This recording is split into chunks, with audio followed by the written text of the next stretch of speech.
അസാധ്യമായി ഒന്നുമില്ല. ദൂതൻ പറഞ്ഞൊരു വാക്യമുണ്ട്, ദൈവത്തിന് അസാധ്യമായിട്ട് ഒന്നുമില്ലെന്ന്. അങ്ങനെയാണെങ്കിൽ നിന്റെ അസാധ്യകൾ ഇന്ന് സാധ്യമാകുന്ന പകൽക്കാലമാണ്. നീ കരഞ്ഞിട്ടാണോ വന്നത്? നിന്റെ കുടുംബത്തിനകത്ത് നീ ഇന്ന് തിരിച്ചു പോകുമ്പോൾ ദൈവത്തിന്റെ ഒരു വലിയ പ്രവൃത്തി ഉണ്ടാകും. ദൈവവചനം വിശ്വസിക്കുന്നവരുടെ കുടുംബത്തിനകത്ത് ഒരു വലിയ അത്ഭുതം നടക്കുമെന്ന് പരിശുദ്ധാത്മാവ് പ്രവചിക്കുകയാണ്. ഹല്ലേലൂയ.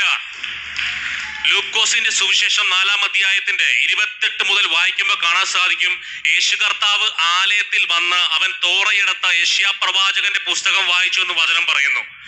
അത് പറഞ്ഞു കഴിഞ്ഞതിന് ശേഷം അവിടെയുള്ള യഹൂദന്മാർക്കും മഹാപുരോഹിതന്മാർക്കും യേശു കർത്താവിനോടൊരു ഇത് തോന്നിയിട്ട് പറഞ്ഞു, അവനെ പട്ടണത്തിന് പുറത്ത് കൊണ്ടേ മലയുടെ അവിടെ കൊണ്ടേ തലകീടായി കൊണ്ടിടാൻ ശ്രമിച്ചു.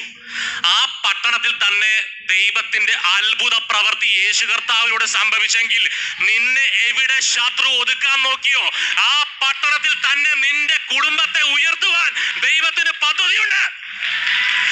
നിന്നെ ഏറ്റവും കൂടുതൽ എവിടെയാണ് പിശാച് ഉപദ്രവിച്ചത് അവിടെ തന്നെ ദൈവം നിന്നെ രാജാവായി വാഴിക്കാൻ പോകുകയാ. ഇതൊരു ഷിഫ്റ്റിംഗിന്റെ സീസൺ ആണ്. എത്ര പേർ ഉറപ്പോടെ പറയുന്നു എന്റെ കുടുംബത്തിന്റെ സീസൺ മാറാൻ പോകുകയാ? അനേകർ നോട്ടമെഴുതി, അനേകർ നോക്കി വെച്ചിരിക്കുക നിന്റെ കുടുംബം ഉയർച്ച പ്രാപിക്കത്തില്ലെന്ന്. പക്ഷെ പരിശുദ്ധാത്മാവ് വന്നാൽ നിന്റെ അവസ്ഥകൾ മാറും. മറിയയുടെ കുടുംബത്തിനകത്ത് ഒരു അത്ഭുതം നടന്നെങ്കിൽ, ദേശത്തിലെ മുടന്തന്മാർ എഴുന്നേറ്റ് നടന്നെങ്കിൽ, രോഗികൾ സൗഖ്യമായെങ്കിൽ, ഈ എലോഹിം മിനിസ്ട്രീസിൽ കാല് കുത്തിയാൽ നിന്റെ രീതി മാറാൻ പോകുകയാ. നീ ഇന്ന് കടഭാരവുമായിട്ടാണ് വന്നിട്ടുണ്ടെങ്കിൽ പരിശുദ്ധാത്മാവ് പറയുകയാണ്, എന്റെ യേശു ഒരു വാക്ക് പറഞ്ഞപ്പോൾ ചതുർദ്രമപ്പണം മീന്റെ വായിൽ നിന്ന് ചൂണ്ടലിട്ട് കിട്ടിയെങ്കിൽ ചില കുടുംബങ്ങൾക്കകത്ത് ഒരു സാമ്പത്തിക നന്മകൾ റിലീസാകട്ടെ. 6-ാം മാസം ഗബ്രിയേൽ ഇറങ്ങിയതുപോലെ നിന്റെ കുടുംബത്തിനകത്ത് ഒരു വലിയ നന്മ റിലീസാകാൻ പോകുകയാ. ഹല്ലേലൂയ. എത്ര പേർക്ക് സന്തോഷമുണ്ട്? കരങ്ങൾ കൊടുത്ത് ചോദിച്ചേ, സന്തോഷമുണ്ടോ എന്ന് ചോദിച്ചേ. ഇന്ന് മഴയാണ് പുറത്ത്, പക്ഷെ ഇന്ന് ഇതിനകത്ത് ഞാൻ വിശ്വസിക്കുന്നു ഒരു തീമഴ പെയ്യും. നിന്നെ അഭിഷേകത്തിന്റെ ശക്തിയോടെ പുറത്തെടുക്കുന്ന ഒരു പകൽക്കാലമാണ്. യേശു കർത്താവ് ഏറ്റവും കൂടുതൽ അത്ഭുതം ചെയ്തത് ഗലീലയിലാണ്. ആ ഗലീലയുടെ വടക്ക് പടിഞ്ഞാറു ഭാഗത്ത് ഒരു ചെറിയ സ്ഥലമുണ്ട്, അതിന്റെ പേരാണ് കഫർനഹൂം. യേശു കർത്താവ് ഏറ്റവും കൂടുതൽ അത്ഭുതങ്ങൾ അവിടെ ചെയ്തു.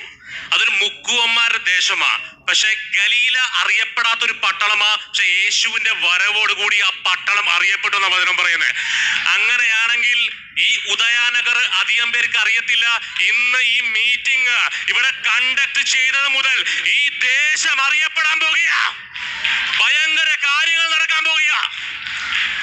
ഇത് ഒരു കഫർനഹൂമായി മാറുമെന്ന് ഞാൻ വിശ്വസിക്കുന്നു. എത്ര പേർ വിശ്വസിക്കുന്നു? അങ്ങനെയാണെങ്കിൽ ദൈവം നിന്റെ കുടുംബത്തിനകത്ത് വളരെ അത്ഭുതം ചെയ്യും. ആ ഹോളിനകത്ത്, ആ ചർച്ചിനകത്ത് യേശു കർത്താവ് വന്നപ്പോൾ, സിനഗോഗിനകത്ത് വന്നപ്പോൾ ഒത്തിരി മഹാപുരോഹിതന്മാരുണ്ട്, ഒത്തിരി മതപണ്ഡിതന്മാരുണ്ട്, ഒത്തിരി തോറ അരച്ചു കലക്കി കുടിച്ചവരുണ്ട്. അവരെല്ലാം വന്നിട്ടും അവിടെ അശുദ്ധാത്മാവ് ഇളകിയില്ല. പക്ഷേ ലൂക്കോസിന്റെ സുവിശേഷം പറയുന്നു, അവൻ ആത്മാവിന്റെ ശക്തിയോടെ ഗലീലയ്ക്ക് പുറപ്പെട്ടു.